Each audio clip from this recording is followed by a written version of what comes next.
I always get the question, hey Kyle, what makes a perfect tight end? Well, some of the things that I'm looking for in the perfect tight end is number one, the perfect tight end should be big. Not too big, not overwhelming big, but just big enough. Number two, the perfect tight end should be able to bounce and move around well. Number three, the perfect tight end should be able to stop anybody in its tracks. And number four, maybe most importantly, the perfect tight end should always be able to catch everything.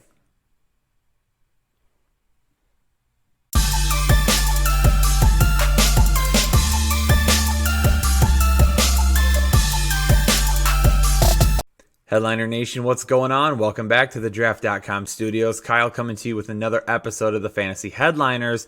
And in this episode, we're going to be talking about tight ends for week 7 of the fantasy football season. Before we get moving forward with all that great content, though, let's take a look at how we did last week, being completely transparent with you. And we are back up over that 70% mark. I told you we were going to get there. We got there 72% last week, right where we want to be. Let's aim for higher this week. Now, I do not have the updated accuracy rankings from Fantasy Pros yet, but going into last week, I was the number 1 overall ranker for tight ends on Fantasy Pros out of about 135 people that had been registered through Fantasy Pros to submit their rankings. So doing really well on the tight end calls this week, but we've got another week. We need to get that 72% even higher. I'm feeling it this week, Headliner Nation. Let's jump into it. Tight ends for week 7. Austin Hooper coming off a huge week last week, but it's a week-to-week occurrence now. Austin Hooper being one of the more reliable targets for Matt Ryan, a guy that continues to throw the ball for over 300 yards in every single matchup. And this is an offense that has to keep throwing because the defense keeps giving up a bunch of yards and points. So Austin Hooper will continue to be looked at in that offense. He's a lock and loaded tight end 1 every single week for you, so continue to put him in your lineup. I really wanted to put Gerald Everett back in the lineup this week. Unfortunately, I'm going to go ahead and sit him, though. I'm just not feeling this lineup. I do think that he could potentially have a decent game, but Tyler Higbee and Gerald Everett continue to split. They continue to split touches. They continue to split targets. They continue to split snaps. If Gerald Everett was there alone by himself, then he'd be a sit for me or a start for me this week. But I'm going to go ahead and list him as a sit. It's a decent matchup, but I think we see more from the wide receivers than we do the tight ends this week. I do think Jared Goff bounces back. I just don't think Everett will be one of the bigger playmakers for the Rams in week 7. When you're playing the Miami Dolphins, basically everybody's a start for you at that point. And that's going to be for Dawson Knox this week. We've talked about Knox over the course of the last several weeks on this episode. We've had him on the waiver wire a couple of times. We listed him as a start a couple of times. We talked about him in the rankings. Coming off the bye week, I think Knox is going to be looked towards from Josh Allen a little bit extra this week. Fingers crossed. I do think he gets to you that double-digit point range, and I think he can end up being pretty close to a tight end 1 this week. I think it will be close for him, though. It could go either way, but I think he's going to be really close, and he's a guy that you can definitely stream this week if you need somebody. With Mike Gesicki, he's just not doing anything this year. He continues to not get any looks, regardless who is in at quarterback, and with Ryan Fitzpatrick, even less so, because Fitzpatrick tends to throw the ball deep more often than not. So we might see a little bit of that back this week, and Gesicki just doesn't fit that mold right now. He needs to continue to improve. We're just not seeing anything. No starts in this matchup for me. I think Swaim is going to be a guy that over the course of the next few weeks, you see him make his way into that start column a little bit more. He's got some really nice matchups coming up. He might be out there on your waiver wire. If he is, take a look at potentially adding him. Might not be this week. I don't love the matchup for him this week. I just don't think he's been utilized enough as of yet, but he has some really nice matchups coming up. And then with Eifert and CJ Who's Your Mama, neither of these guys are doing much of anything. Yeah, Eifert finds the end zone every once in a while, but even in the best matchups, these two haven't been able to do anything. The Arizona Cardinals are giving up umpteen points to tight ends every single week, and Eifert and Who's Your Mama were the only two tight ends not to do anything against them. So if they can't do anything against Arizona, I'm certainly not trusting them against anybody else.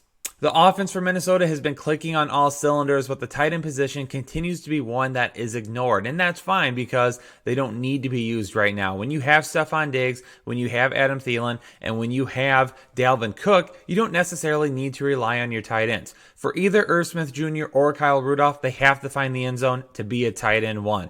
I'm not going to trust either of those guys, especially against a Lions team who's done a pretty decent job at limiting tight ends this season. Now for TJ Hawkinson, he continues to be a guy that a lot of people want to roll out into their lineup. But the thing about Hawkinson, he hasn't done anything unless it's been against a team that's been giving up points to tight ends. He had that huge monster week 1 against the Arizona Cardinals, who we've already mentioned, and then he had a pretty decent game against the Kansas City Chiefs until he got knocked out with his concussion.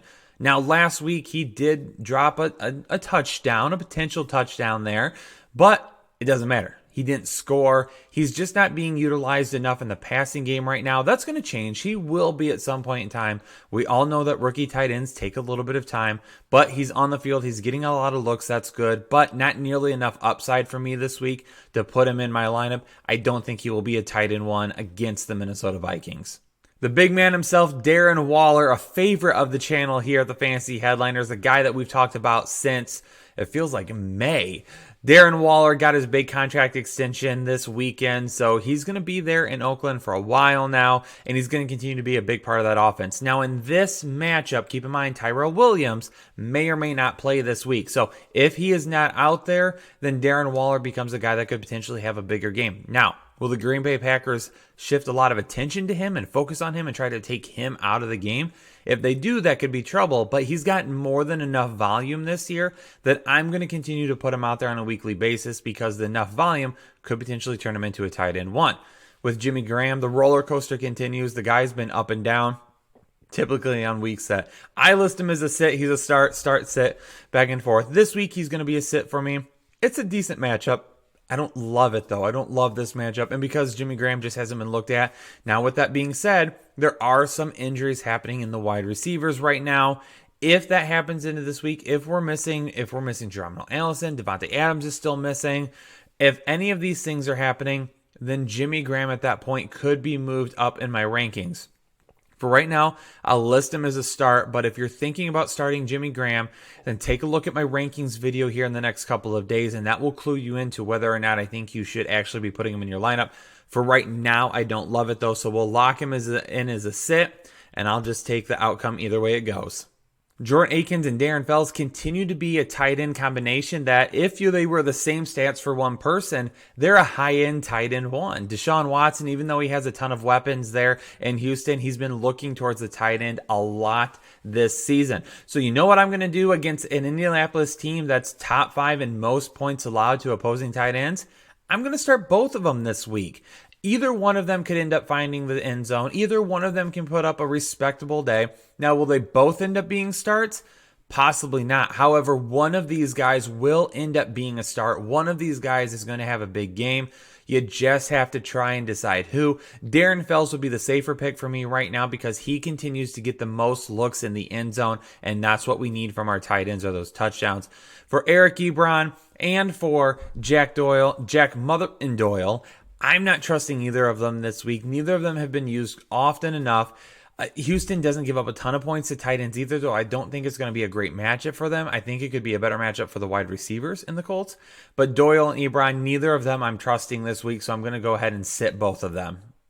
I already mentioned the Cardinals twice in this video. Well, here's the third time. Evan Ingram will be my tight end 1 in week 7. That's already locked in place. The only way that he's not my tight end 1 is if I find out later in the week that he's not going to play. But as of right now, this is a guy. Arizona continues to give up a ton of points, the most points to opposing tight ends. If you put Evan Ingram in, it's almost guaranteed he's going to get 25 or more points in a half PPR format. So continue to roll him out there.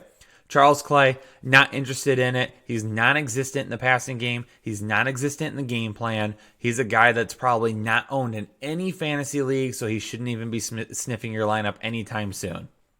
George Kittle, even though he plays tight end, he's still the wide receiver 1, it seems like, there in San Francisco. He continues to get a ton of looks from Jimmy Garoppolo, and that's going to continue against a Washington Redskins defense that just has been average at best at times this year. So George Kittle, 100%, you're going to start him every single week. There isn't a matchup that you will not put him in your lineup in. Now, for Vernon Davis, Jeremy Sprinkle. None of these guys, I know we've talked about streaming both of these guys at some point during the season, but I'm not interested in either of them this week. San Francisco defense is legit. They give up one of the lowest amount of points per game to opposing wide receivers. This is not a great matchup for either of these guys. Even if they will be trailing, I'm not interested in the risk associated with Sprinkle or Davis this week. Our boy Hunter Henry back and healthy. A huge game last week, over 100 yards. 2 touchdowns. The dude is a monster. That's going to continue. He's going to be, as long as he's healthy the rest of the season, he's going to be one of the more reliable targets from Phillip Rivers here on out. He's definitely a lock and loaded tight end 1 for me every single week. And more than likely, he's going to be right around that tight end 5 range for me. So continue to put him out there with confidence. With Delanie Walker, we're going to put him out there as well. Ryan Tannehill is going to be starting this week for the Titans.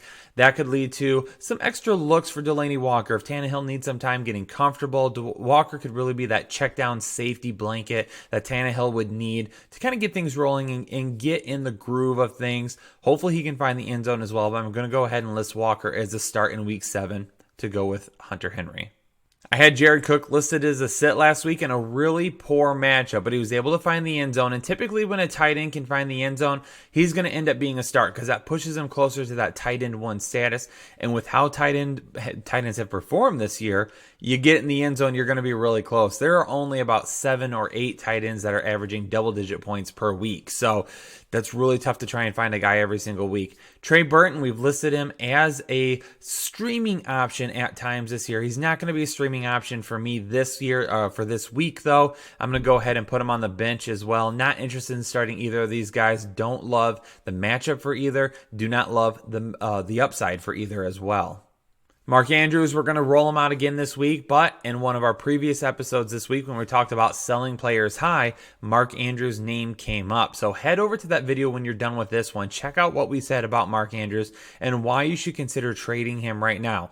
That hurts a little bit. I love Mark Andrews. However, don't love his matchups the rest of the year. Luke Wilson taking over for the injured Will Dissly. We paid our respects to him earlier in the week. Unfortunately, I don't think Wilson is going to be nearly as involved as what Dissly was. So not a guy that I'm interested in starting. If you're looking for a streaming option this week, I definitely think you can find a better option. Please don't just assume that because Dissly was used and used often and had a lot of volume, that all of a sudden Luke Wilson's going to get a lot of that. I'm not trusting it. Don't worry about him this week. Move forward with somebody else. Sunday Night Football this week, the Eagles at the Cowboys, and Zach Ertz continues to be a must start for us. Isn't having nearly the year that he had last season, but he's still been very reliable. Jason Witten is a definite touchdown upside this week. The Eagles continue to give up a lot of points through the air to opposing wide receivers, tight ends. Their defense just hasn't been what it has in the past. They've still been able to stop the run pretty decently. Witten definitely carries a lot of upside with him this week. I mentioned it in the QB video, though. I think this matchup could go either way. There's either going to be a lot of points or not nearly enough points. So keep an eye on that. Blake Jarwin, at the beginning of the year, he found the end zone. It looked like he might be included a little bit more, but it's been Jason Witten moving forward. So no Jarwin for me this week. Monday Night Football has a lot of interesting things with it, and the tight end position is not one. I'm not interested in starting any of these guys. Chris Herndon would be the only one. However, it seems like he's still hampered by a hamstring. There's no guarantee that he's going to play this week either. Lacoste, Izzo, Griffin, none of these guys are worth a start for you. None of these guys are worth a time.